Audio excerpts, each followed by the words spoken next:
ശ്രീനാഥ് ചന്ദ്രനാണ് വിശദാംശങ്ങളുമായി തത്സമയം ചെയ്യുന്നത്. Sreenath, good morning. മഹാരാഷ്ട്ര ഈ പറഞ്ഞതുപോലെ വലിയൊരു പോരാട്ടം ആണ് അവിടെ നടക്കുന്നത്. അപ്പോൾ എന്താണ് മുന്നണികളുടെ പ്രതീക്ഷകൾ? 7 മണിക്ക് ആരംഭിക്കുകയാണല്ലോ പോളിംഗ്.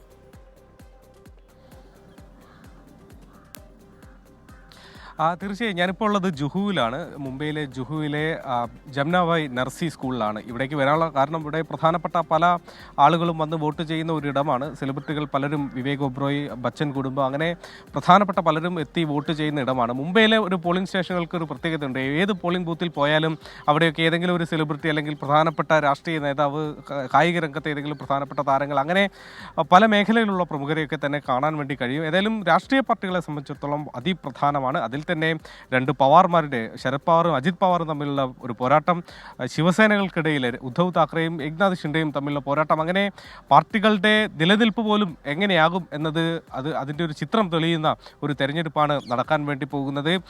ഏതാണ്ട് 9.5 കോടി വോട്ടർമാരാണ് മഹാരാഷ്ട്രയിൽ ഇന്നിപ്പോൾ പോളിംഗ് ബൂത്തിലേക്ക് വരാൻ വേണ്ടി കാത്തിരിക്കുന്നത്. അതിൽ തന്നെ മുംബൈയിൽ 1 കോടിയിലധികം വോട്ടർമാരുണ്ട് എന്നത് ഇത്തവണ കുറച്ചുകൂടി ശ്രദ്ധേയമാണ്. 5 കോടിയിലധികം പുരുഷ വോട്ടർമാരുണ്ട്, 4.5 കോടിയിലധികം സ്ത്രീ വോട്ടർമാരുണ്ട്. ഏതാണ്ട് 1 ലക്ഷത്തിലധികം പോളിംഗ് ബൂത്തുകളും പോളിംഗ് സ്റ്റേഷനുകളും തയ്യാറാക്കിയിട്ടുണ്ട് എന്നതാണ്. വിപുലമായ ഒരുക്കങ്ങളാണ്. മാവോയിസ്റ്റ് ബാധിത മേഖലകളടക്കം മഹാരാഷ്ട്രയിലുണ്ട്. അങ്ങനെ എല്ലാ ഒരുക്കങ്ങളും പൂർത്തിയാക്കി. ഇപ്പോൾ മോക്ക് പോളിംഗും എല്ലായിടത്തും പൂർത്തിയായി എന്നതാണ് മനസ്സിലാക്കുന്നത്. 7 മണിയോടെ തന്നെ പോളിംഗ് ആരംഭിക്കും. പൊതുവെ മുംബൈയിൽ തെരഞ്ഞെടുപ്പ് കാലത്ത് പോളിംഗ് ഒരല്പം കുറയാറുണ്ട്. 50% ശരാശരിയൊക്കെ വരുന്ന സാഹചര്യം ലോക്സഭാ തെരഞ്ഞെടുപ്പ് കാലത്ത് നമ്മൾ കണ്ടതാണ്.